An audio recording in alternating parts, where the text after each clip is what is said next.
So this is James Hayes-Bohanan back inside EarthView. And again, east and west look reversed while we're inside.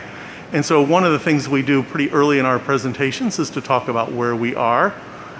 Over on the left-hand side of the map of North America, this hook is the Cape Cod. Cape of Cod, I call it, Cape Cod, named for the abundant fish that were found along this shallow continental shelf that's quite wide here in one of the richest fishing areas in the world, and what has been a big part of the prosperity of this whole area of New England and eastern Canada for centuries.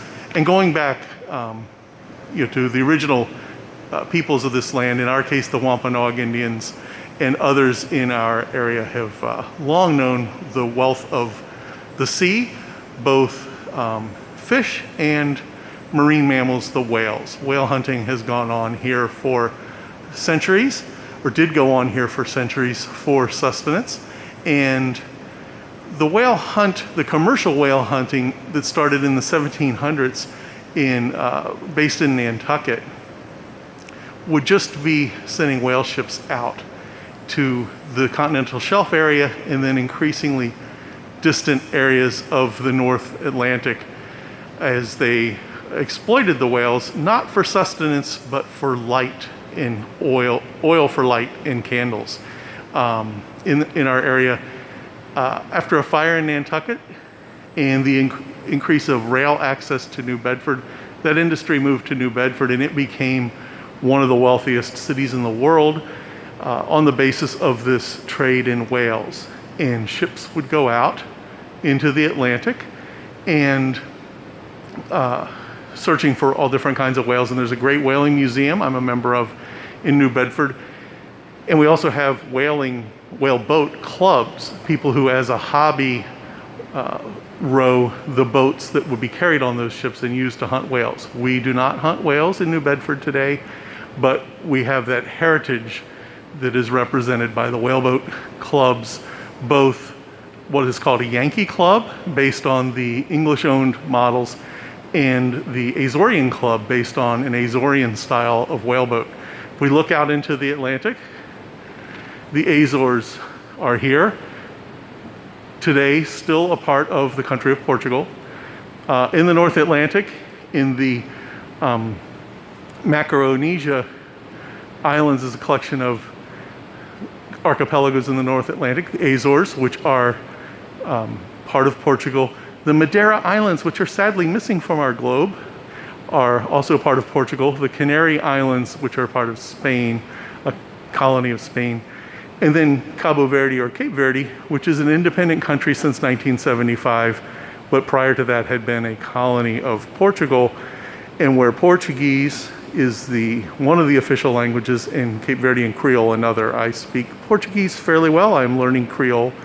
They are related. I did not know very much about Cape Verde until I moved to Massachusetts, and I learned about the connection through the whaling. When whale ships would come out into the Atlantic, they had to go increasingly far because they had exploited this resource. So they were going all over the Atlantic and then to the southern Atlantic, and they would stop for supplies in Cape Verde and also pick up sailors. And many of those sailors eventually found their way back to our region. The whaling would continue into the southern Atlantic, up into the Arctic Circle, around southern tip of South America, and into the Pacific. And it was in the Pacific Ocean that the true story of the whale ship Essex, which became the basis of Moby Dick, took place. With the ship from Nantucket, those ships eventually would go all the way up to the Arctic and back. The whole world was being whale hunted from our local area. And there were people all over the world who were already involved in whaling.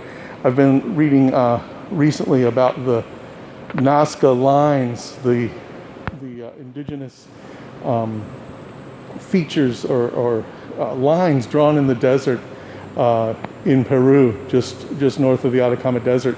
And these Nazca lines actually include, like, it looks like a cartoon of a whale. People in that area 2,000 years ago were aware of whales. Coming back here, people do not come to New Bedford from Cape Verde anymore for whaling jobs, but they do come for many other purposes, and education being one of the leading ones now. Brockton High School has many students who come from Cape Verde, and at many of the schools to which we bring EarthView, we meet Cape Verdean students who are maybe very recent arrivals or maybe second or third generation. When I meet recent arrivals from Cape Verde, I ask, how many languages do you speak? And the children, no matter their age, will start counting on their fingers. And it's usually at least 3, as many as 5 or 6 languages, because Cape Verde remains an important crossroads for West Africa, North America, Latin America, and Europe.